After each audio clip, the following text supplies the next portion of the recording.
The discovery. The salvage ship Horizon's Edge drifted silently through the asteroid field, its thrusters occasionally firing in short, controlled bursts to maintain course. Captain Ren Kasai stood at the command station, her dark eyes scanning the sensor readouts with practiced precision. At 43, Ren had spent more than half her life in the salvage business, combing through the debris of abandoned vessels and stations scattered across the frontier systems.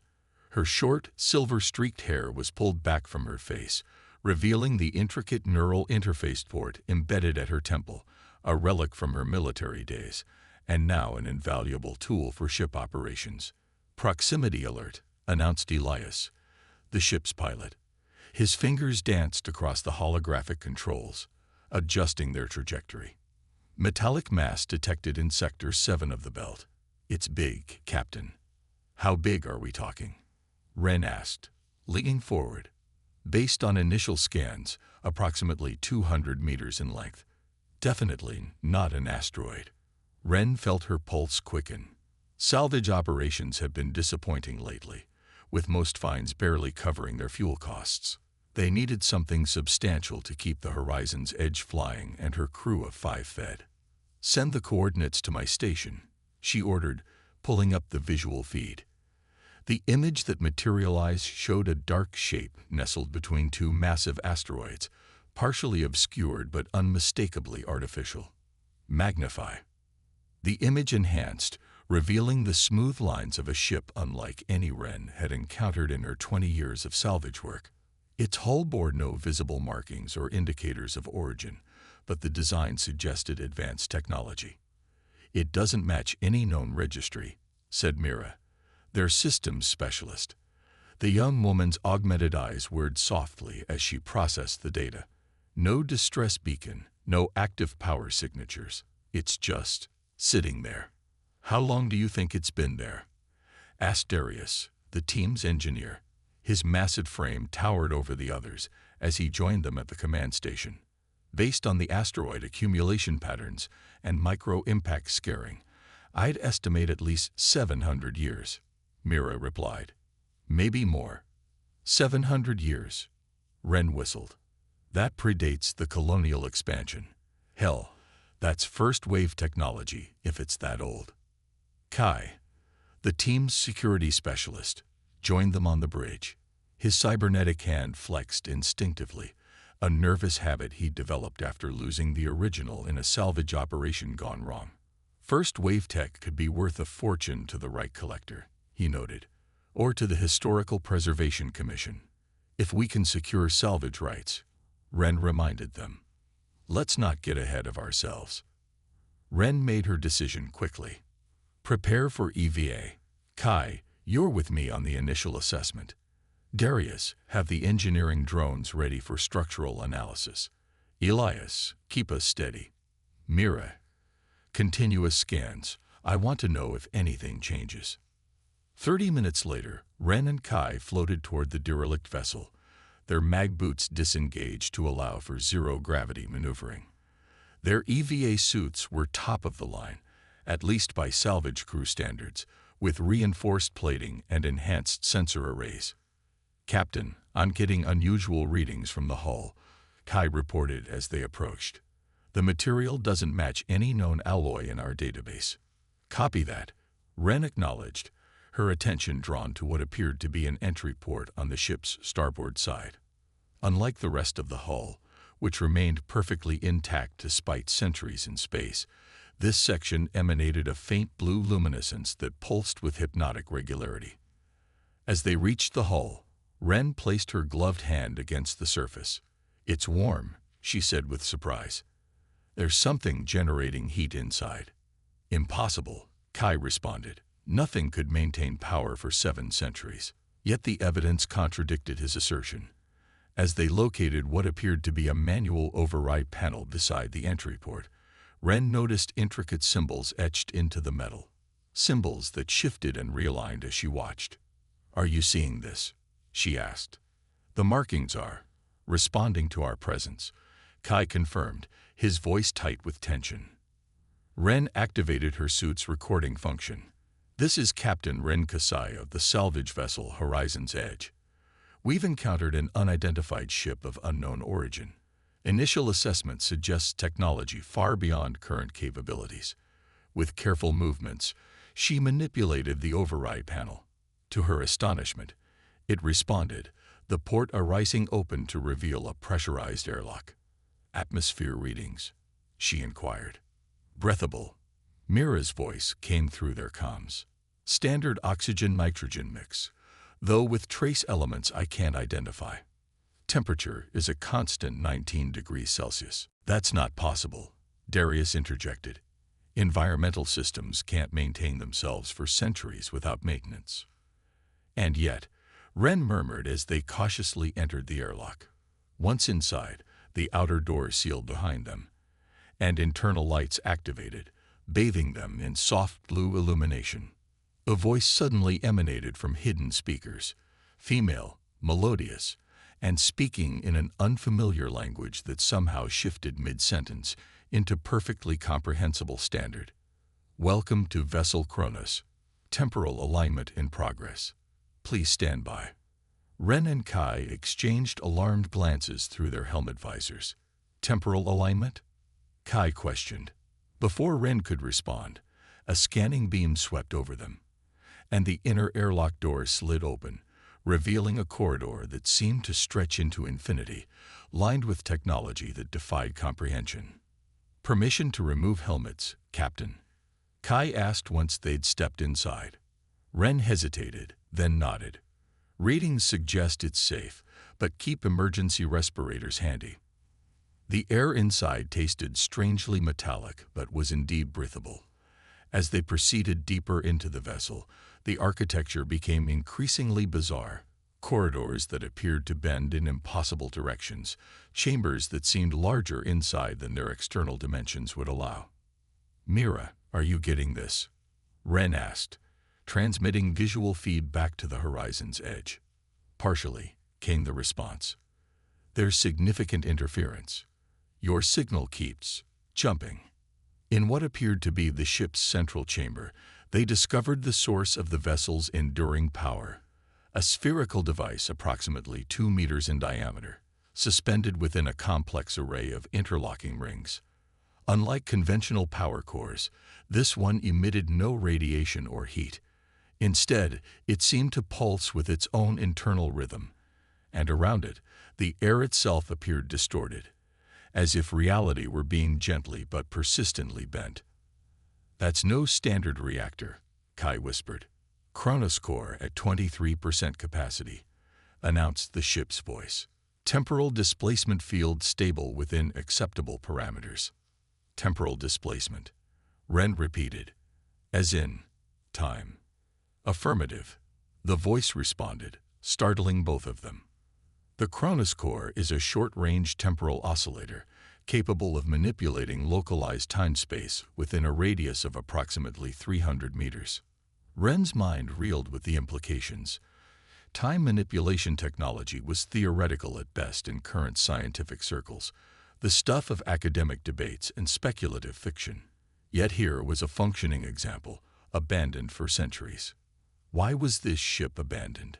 she asked the disembodied voice. "This vessel was not abandoned," came the reply. "It was temporally displaced during final calibration testing. Primary operator Dr. Lyra Chen initiated an emergency protocol when calibration exceeded safety parameters." As the AI explained, Ren approached the core, mesmerized by its rhythmic pulsing. According to the ship's systems, the Kronos core could create localized fields where time flowed differently, slower or faster relative to the outside universe. The implications were staggering. Manufacturing processes completed in seconds instead of weeks, medical treatments that could be administered over subjective months, while only minutes passed outside, or preserving perishable goods by placing them in temporal stasis. Such technology would be worth, Kai began. "Billions," Ren finished for him. "Trillions, even." The discovery sent the crew into heated debate when they reconvened aboard the Horizon's Edge. Salvage law was clear. Abandoned vessels in neutral space, became the property of whoever claimed them, provided they could prove discovery rights and handle recovery operations. We need to report this to the Federation, Elias argued. Time manipulation technology. That's beyond our pay grade. Report it, and watch some megacorporation swoop in and claim it. Darius countered. They'd give us a finder's fee that wouldn't even cover our fuel costs. Mira remained silent, her augmented eyes continuously processing the data they'd gathered. Finally, she spoke. There's something else we should consider. The temporal readings aren't static. They're fluctuating. Meaning what? Ren asked. Meaning this ship isn't simply preserving itself through some kind of stasis field. It's actively shifting between temporal states. That's why it's remained undiscovered for so long. It probably hasn't been here consistently for 719 years. It likely phases in and out of our timeline. Silence fell over the crew as they absorbed this revelation. So what do we do? Kai finally asked, turning to Ren. Captain Kasei stared at the visual feed showing the derelict vessel. A discovery of this magnitude could change everything, not just for her crew, but potentially for humanity itself. The responsible course would be to report it to authorities, but Ren had seen enough of how authorities handled valuable discoveries. We claim it, she decided firmly. Full salvage operation. We document everything, secure the Kronos core, and then decide our next move. If this technology is as valuable as we think, we're going to need leverage to ensure we aren't simply pushed aside. As they prepared for a full boarding operation, none of them noticed the subtle shift in the derelict's position, a minute adjustment that defied the laws of inertia. The vessel wasn't simply drifting. It was realigning itself with their timeline. And somewhere, in what could be described as the ship's central processing system, long dormant protocols activated. The presence of human life had triggered something, a program or perhaps something more complex that had been waiting patiently for 7 centuries. The Kronos had found its crew. The question remained whether they were prepared for what came next. Beyond time, the loading bay of the Horizon's Edge bustled with activity as the crew prepared for their second expedition to the derelict vessel. Darius had modified 3 engineering drones with specialized equipment for analyzing the Kronos core, while Mira had developed a custom data interface to bypass what she expected would be incompatible systems. Captain Ren Kasai supervised the preparations with tightly controlled excitement. In her 2 decades of salvage work, she had never encountered anything remotely close to this level of technological advancement. All diagnostic equipment is calibrated and ready, Darius reported, his dark eyes gleaming with anticipation. The massive engineer had slept barely 3 hours, too consumed with modifying their equipment to handle the mysterious technology. Kai, what's our security posture? Ren asked. The security specialist checked his weapon systems one final time. I've loaded non-conductive rounds in case of electrical defense mechanisms. Mira also helped me modify our shields to defend against potential temporal disruptions, though it's just a theory since we've never encountered anything like this before. Good. Elias, you'll maintain position with the Edge. Keep communication channels open and be prepared for immediate extraction if needed. Ren turned to address her assembled team. This isn't a standard salvage operation. We're dealing with technology that shouldn't exist yet. Stay alert, follow protocols, and report anything unusual immediately. As they approached the derelict for the second time, Ren noticed something different. The faint blue luminescence that had pulsed from the entry port now seemed to envelope the entire vessel in a subtle aura. Mira, are you getting these readings? Ren asked through the comm. Yes, Captain. The temporal field appears to be expanding. It's as if the ship is becoming more present in our timeline. When they reached the airlock, it opened before they could activate the override panel, as if anticipating their arrival. The ship's internal lighting had intensified since their first visit, illuminating corridors that had previously been shrouded in shadow. Welcome back, explorers, the ship's AI greeted them as they entered. Kronos core temporal alignment now at 37% and increasing. Estimated time to full operational capacity: 13 hours, 42 minutes, 15 seconds. Why is the core recharging now? Wren questioned. Proximity to compatible biological operators has initiated recovery protocols. The AI responded. The Kronos was designed to synchronize with human neural patterns. As they made their way toward the central chamber housing the core, Darius deployed his drones to scan the surrounding technology. Captain, these systems aren't just advanced. They're operating on principles that contradict our understanding of physics. The alloys used in construction contain elements that don't exist on our periodic table. That can't be right, Mira interjected, reviewing the data on her portable terminal. Unless what? Wren prompted. Unless they were synthesized using the temporal field itself. Theoretical physics suggests that under extreme temporal conditions, protons and neutrons might align differently, creating stable elements beyond our current scientific capability. When they reached the central chamber, the Kronos core had visibly changed. The previously gentle pulsing had accelerated, and the distortion in the surrounding air had intensified. The interlocking rings rotated around the sphere with increasing speed, occasionally phasing through one another in ways that defied physical laws. Commence full spectrum analysis, Wren ordered, and the team deployed their equipment around the core. As Darius's drones hovered near the core, something unexpected happened. The air rippled, and suddenly, translucent figures appeared, holographic images of people in unfamiliar uniforms moving about the chamber, conducting what appeared to be tests and adjustments on the core. Temporal echoes detected, announced the ship's eye. Residual quantum impressions of previous operators. Harmless but increasingly frequent as core approaches optimal functionality. One figure in particular seemed more substantial than the others, a woman in her 30s with features suggesting East Asian ancestry, her hair pulled back in a tight bun as she examined holographic readouts with intense concentration.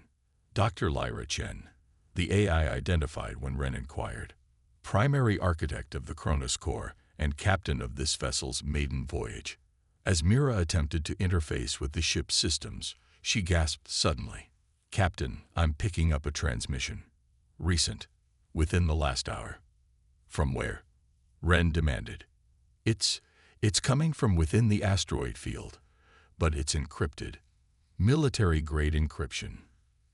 Kai immediately tensed. "Scavengers." "Worse," Mira replied, her augmented eyes rapidly processing the decrypted fragments she'd managed to capture. Temporal Dynamics Corporation. They've detected the temporal anomaly created by the core's reactivation. Wren cursed under her breath. Temporal Dynamics was the largest research conglomerate in the Federation, with resources that dwarfed anything a salvage crew could muster. If they were approaching, the Horizon's Edge crew had hours at most before their discovery would be forcibly appropriated. "We need to accelerate our timeline," Wren decided. "Darius, can we safely extract the Kronos core?" The engineer studied his readings with a frown. "Not in its current state. The temporal field is too unstable. We'd need to either shut it down completely or wait until it reaches full power and stabilizes." "And how long would shutdown take?" "Based on these readings, approximately 48 hours. We don't have that kind of time." As they debated their options, the temporal echoes grew more frequent and substantial. Dr. Chen's figure now appeared almost solid as she moved about the chamber, occasionally passing through the salvage crew members as if they were the ghosts. "Captain," Mira called urgently, "I've managed to access some of the ship's logs. You need to see this." The holographic display she activated showed Dr. Chen recording her final log entry. The timestamp indicated it was from 719 years earlier. "Final test of the Kronos core is underway," Dr. Chen's recorded image stated. "Initial results exceed projections by 300%, but we're encountering unexpected temporal feedback. The core isn't just bending time, it's fracturing it, creating multiple overlapping timelines that are becoming increasingly unstable." The recording showed alarms activating throughout the ship as crew members rushed to contain what appeared to be a cascading system failure. "We've lost containment on the quantum buffer," Dr. Chen continued, her voice tense but controlled. "The temporal fractures are expanding beyond the ship's boundaries. If they continue to grow, they could potentially disrupt the fabric of space-time throughout this entire system." The final entry showed Dr. Chen initiating an emergency protocol. "I'm activating the temporal dissolution sequence. The ship will phase out of normal space-time, existing between moments until the core can safely deplete its energy. This is the only way to prevent catastrophic temporal damage to the surrounding space. To anyone who finds this vessel in the future, the Kronos core is too dangerous for our current level of understanding. I'm programming the ship to remain in temporal flux until humanity develops the necessary safeguards to control this technology properly." The recording ended, leaving the salvage crew in stunned silence. "She deliberately sent the ship out of phase with normal time," Kai said slowly, "as a containment measure. And now we've triggered its return," Ren added grimly. Before they could fully process this revelation, a new alarm blared throughout the ship. "Warning! Temporal stability compromised. Multiple timeline convergence detected. Kronos core approaching critical resonance." Around them, the temporal echoes multiplied exponentially. Dozens, then hundreds of translucent figures filled the chamber. Versions of Dr. Chen and her crew from different points in the ship's timeline, all overlapping in a chaotic display. "What's happening?" Ren demanded. Mira's face had gone pale as she studied her readings. "The core isn't just showing us past events. It's pulling fragments of different timelines into our present, and it's accelerating. Can we stop it?" Not without understanding exactly how Dr. Chen initiated the dissolution sequence. As if in response to Mira's words, Dr. Chen's figure solidified directly in front of them, more substantial than any previous echo. She appeared to look directly at them, though logic suggested she couldn't possibly see people from 719 years in her future. "You shouldn't be here," she said, her voice eerily clear. "None of you should exist in this moment." "Dr. Chen," Ren asked cautiously, "can you hear me? I can perceive temporal anomalies intersecting with my reality." The figure replied, "You've reactivated the Kronos, haven't you? After all my efforts to contain it." "We didn't know," Ren explained. "We found the ship abandoned. Not abandoned, hidden. Purposefully removed from the timeline." Dr. Chen's figure flickered. "The core cannot be allowed to fully reactivate. If it achieves 100% functionality, it will create a permanent rupture in spacetime. Your presence, your interaction with the ship, has accelerated the process." "There's more," Mira interrupted, her voice urgent. "Captain, I've detected 3 vessels approaching our position. Temporal dynamic security ships, heavily armed." Ren made her decision quickly. "Dr. Chen, how do we deactivate the core safely?" "You can't deactivate it conventionally now that the sequence has begun," the temporal echo replied. "But you can redirect its energy. The dissolution protocol I created can be reversed. Instead of phasing the ship out of time, you can use the core's building energy to propel it forward, to a point where humanity might have the technology to safely harness or neutralize it." "How far forward?" "Centuries, at minimum. The calculations would need to be precise. Too short a jump, and the technology won't exist. Too long, and you risk sending it to a point where humanity itself might no longer exist." The implications were staggering. They would be sacrificing an immeasurable fortune, but potentially saving countless lives.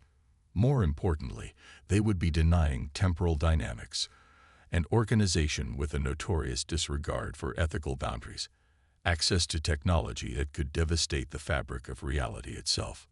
"How do we initiate this protocol?" Ren asked. As Dr. Chen's echo provided instructions, the ship shuddered violently. The approaching temporal dynamics vessels had fired warning shots across their bow. "Captain, they're demanding immediate surrender of the derelict," Elias reported from the horizon's edge. "They're claiming federal authority over all temporal anomalies." "Stall them," Ren ordered. "Tell them we're experiencing technical difficulties, and cannot respond immediately. With Mira's expertise, they accessed the core's primary control systems. The interface responded to Ren's neural implant, connecting her directly to the ship's consciousness in a way that transcended standard computer interaction. In that moment of connection, Ren understood the true nature of the Kronos, not merely a vessel with advanced technology, but a prototype for what its creators had hoped would become humanity's gateway to mastering time itself. Calculating optimal temporal displacement, the ship AI announced, based on current technological progression models, recommended destination, year 3157 CE. Probability of sufficient technological advancement to safely contain or neutralize the core, 87.6%. That's over 1,100 years in the future, Kai observed. And our alternative is to let temporal dynamics weaponize it now, Ren replied grimly. Begin displacement sequence. As they worked to initiate the protocol, the temporal dynamics vessels moved into attack position. Their first volley of targeted EMP charges struck the horizon's edge, temporarily disabling its defensive systems. We need to hurry, Ren urged. The Kronos core's pulsing had reached a fever pitch, the distortion field now encompassing the entire chamber. The temporal echoes had become so numerous and overlapping that it was difficult to distinguish real crew members from the phantoms of various timelines. Displacement sequence ready, Mira announced. But Captain, someone needs to remain to activate the final sequence manually. The AI can't complete it alone, due to the temporal fracturing. Ren understood immediately what this meant. Someone would need to stay behind, ensuring the ship made its jump forward in time, and by extension, removing themselves from the current timeline with no guarantee of what awaited them in the future. I'll do it, she said without hesitation. The rest of you, return to the edge immediately. Her crew began to protest, but Ren cut them off. That's an order. Kai, get them back safely. Make sure temporal dynamics doesn't follow you. With reluctant nods, her crew prepared to depart. Darius placed a heavy hand on her shoulder. It's been an honor, Captain. Once they had gone, Ren turned to face the Kronos core. The ship's AI guided her through the final preparations as the temporal distortions intensified around her. Through the ship's sensors, she watched her crew reach the horizon's edge and begin rapid disengagement maneuvers. Final sequence initialized. The AI announced. Temporal displacement will commence in 30 seconds. Dr. Chen's echo appeared beside Ren one last time. You're making the right choice, she said. Some technology isn't meant for its time. Will I survive the jump? Ren asked. Unknown, the echo replied honestly. But you will have saved countless lives from the consequences of temporal manipulation before humanity is ready to bear that responsibility. As the countdown reached its final moments, Ren felt a strange peace settle over her. The Kronos core's light enveloped her completely, and the boundaries between past, present, and future dissolved into a singular point of brilliant clarity. The derelict vessel vanished from normal space-time in a flash of blue energy that rippled outward before collapsing back in on itself, leaving no trace of its existence. The temporal dynamics vessels scanned desperately for any residual signature, but found nothing. It was as if the ship, and the invaluable technology it contained, had never existed at all. Aboard the horizon's edge, Ren's crew watched in somber silence as their sensors confirmed what their eyes had witnessed. Their captain was gone, sacrificing herself to protect the timeline from technology too dangerous for their era. What do we tell the authorities? Elias asked quietly. The truth, Kai replied. That we found an ancient derelict which self-destructed when we attempted to explore it. No salvage recovered, no technology identified. As the horizon's edge slipped away from the asteroid field, leaving the frustrated temporal dynamics vessels behind, Mira noticed something unusual in her personal data storage. A file had appeared, one she hadn't created herself. Opening it revealed a message from Ren, apparently prepared and planted in Mira's system during their final moments on the Kronos. If you're reading this, Then the temporal displacement was successful. The message read, "I don't know where or when I'm going, but I believe it's where I need to be." The coordinates of the Kronos' predicted reemergence point are attached. In 1,132 years, it will return. Perhaps by then, humanity will be worthy of its power. Until then, keep this knowledge safe. Time isn't meant to be conquered, only respected. Mira quietly archived the message, securing it behind her most sophisticated encryption protocols. Some discoveries, she realized, were meant for future generations. For now, the Kronos and its revolutionary technology would remain what it had been for the past 719 years, a ghost ship drifting between moments, waiting for the right time to reveal its secrets. And somewhere in the distant future, Captain Renkasai awaited a world that might finally be ready for the gift or burden she had helped deliver.